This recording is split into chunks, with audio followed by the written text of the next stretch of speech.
వి gold trusted gold buyers. మీరు తాకట్టు పెట్టిన బంగారాన్ని విడిపించి ఈ రోజు ఉన్న మార్కెట్ ధరకు కొనబడును. చుట్టూ పచ్చని ఆహ్లాదకరమైన కొండల మధ్యలో కొలువుదీరిన వైకుంఠగిరి శ్రీ అనంత వెంకటేశ్వర స్వామివారి దేవాలయం విజయనగరం జిల్లా గంట్యాడ మండలంలో వెలిసినటువంటి సముద్ర మట్టానికి 3333 కిలోమీటర్ల ఎత్తులో ఉన్నటువంటి గిరి శిఖరంపై కొలువుదీరిన ఆ స్వామివారి దివ్య దర్శనం చేసుకుని స్వామివారి విశిష్టత గురించి తెలుసుకుందాం రండి.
వైకుంఠగిరి ఇక్కడికి వచ్చిన తర్వాత ఒక న్యూ ఎక్స్పీరియన్స్ అనిపిస్తోంది. ఈవెన్ సముద్రారెడ్డి గారు కూడా చెప్పినట్టు మా ఫ్రెండ్స్ ఒక ఇన్స్పిరేషనల్ వర్డ్స్ కూడా నన్ను ఇన్స్పైర్ చేశాయి టెంపుల్ కట్టడానికి అన్నారు.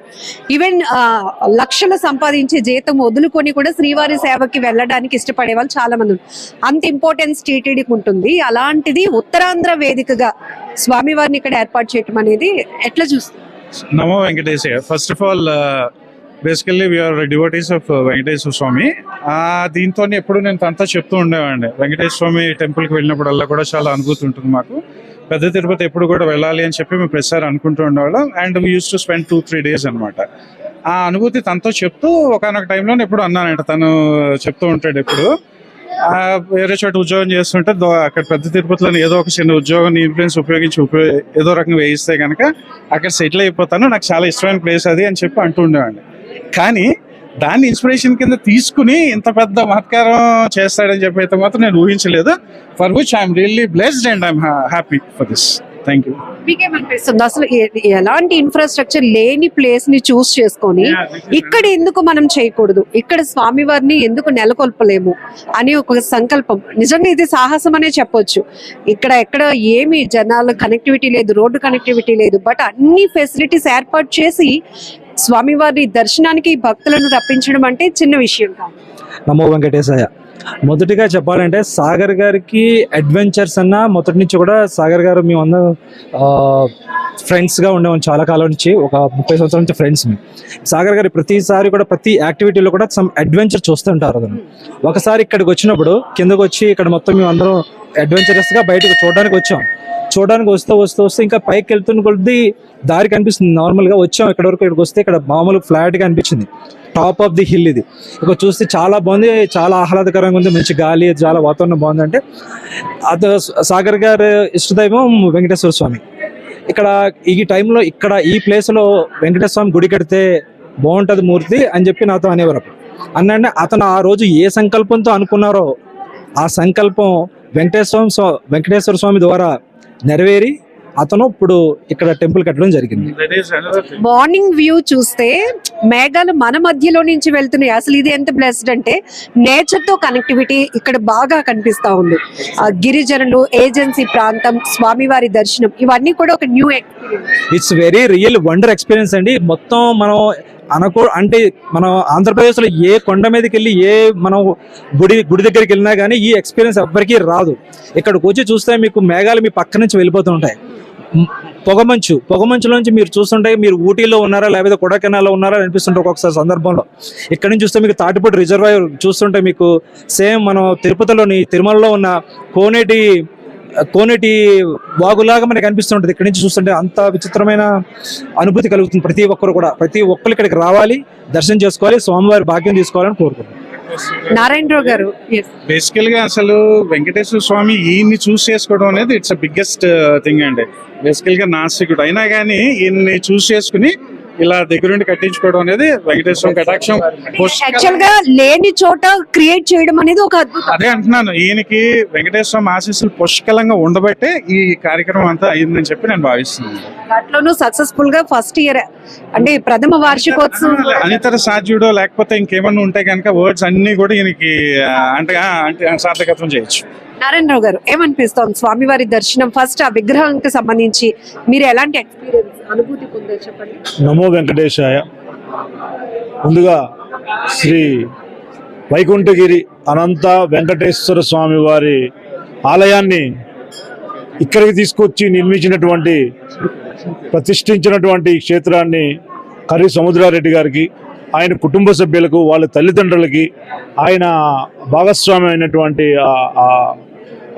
ఆయన భార్యకి, పిల్లలందరికీ కూడా ఈ ఉత్తరాంధ్ర ప్రజల నుంచి మేము మనస్ఫూర్తిగా కృతజ్ఞతలు తెలియజేస్తాను.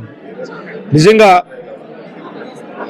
ఆ స్వామివారే ఆయన సంకల్పంతో ఇంత మంచి కార్యక్రమాన్ని 18 కిలోమీటర్లు ఒక ప్రభుత్వం కూడా కొన్ని సంవత్సరాలు తీసుకునే రోడ్డు వేయడానికి ఈ క్రమంలో కింద నుంచి పైదాకా 18 కిలోమీటర్ల ఘాట్ రోడ్ నిర్మించి ఆయనే అన్ని తానే తన టీం తోటి ఇంత ఘాట్లో 18 కిలోమీటర్ల రోడ్డు నిర్మించడమే కాకుండా కలియుగాన్ని తీసుకొని వచ్చి ప్రజలకి ఈ విధమైనటువంటి నిర్మాణం చేపట్టడం వల్ల, ఇంత పెద్ద ఆధ్యాత్మిక యాత్ర నిర్మించడం వలన తిరుపతికి కూడా ఫ్లోటింగ్ తగ్గే అవకాశం ఉంది. ప్రతిరోజు లక్షలాది మంది భక్తులు తిరుపతికి వెళ్ళి అక్కడ చాలా ఇబ్బందులు పడుతుంటారని చూస్తాం. నేరుగా స్వామివారు అలాంటి ప్రజలందరికీ కూడా తిరుపతిని, ఆ ముక్తి, ఆ భావాన్ని, ఆ అనుభూతిని పొందే అవకాశాన్ని కల్పించినటువంటి కర్రి సముద్రారెడ్డి గారికి మనస్ఫూర్తిగా ధన్యవాదాలు కూడా తెలియజేస్తున్నానండి. నిజంగా ఇది ఒక ఆధ్యాత్మిక కేంద్రం. భక్తులందరూ కూడా ఇక్కడ స్వామివారి ఆశీస్సులు తీసుకుంటే వాళ్ళు పొందే అనుభూతి వేరేగా ఉంటుందండి. ఈ మబ్బుల్లో 3300 మీటర్ల హైట్లో ఇక్కడ నిర్మించడం అనేది చాలా కష్టం. ఎందుకంటే గతంలో అరకు వెళ్లే రోడ్లో 2000 మీటర్ల ఎత్తులో రైలు వంతెన నిర్మాణాలు చేపడితేనే ఇప్పుడు కూడా ఒక హిస్టరీగా చెప్పుకుంటున్నాం. ఇది కూడా ఒక హిస్టరీ అండి. తెలంగాణలో యాదాద్రి నిర్మాణం చేపట్టిన కేసీఆర్ ఎంత గొప్ప వ్యక్తో మా అందరి దృష్టిలో నిజంగా చెప్పాలంటే దీని నిర్మాణం చేసినటువంటి వ్యక్తి కర్రి సముద్రారెడ్డి గారిని కూడా అదే మేము దీంతో ప్రజలందరూ కూడా ఆయనకి రుణపడి ఉన్నామని చెప్పేసి తెలియజేస్తున్నామండి.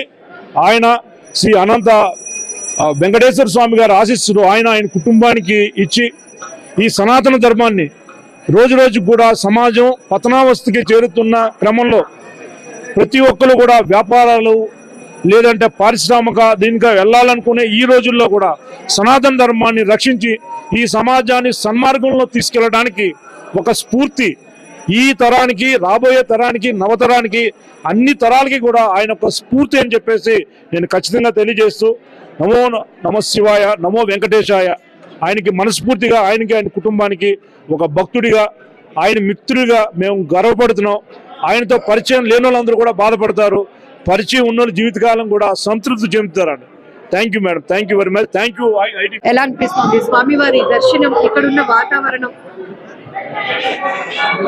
స్వామివారి ఇక్కడికి రావాలని అనుకోవడం, ఆ అనుకున్న ఉద్దేశానికి సాగర్ రెడ్డి అనే ఒక పనిముట్టు రావడం, ఆ వచ్చిన ఇక్కడ ఒక టెంపుల్ కన్స్ట్రక్ట్ చేయడం, స్వామివారి ఇక్కడికి రావడం, ఇదంతా మన అదృష్టం. ఆయన్ని దర్శించుకోవడానికి మన ఇక్కడ రావగలగానికి నా అదృష్టం. నమో వెంకటేశ్వర. ఈ రోజుల్లో గుడికి వెళ్ళి దేవుణ్ణి దర్శించుకునే సమయం కూడా మనం ఇవ్వలేకపోతున్నాం.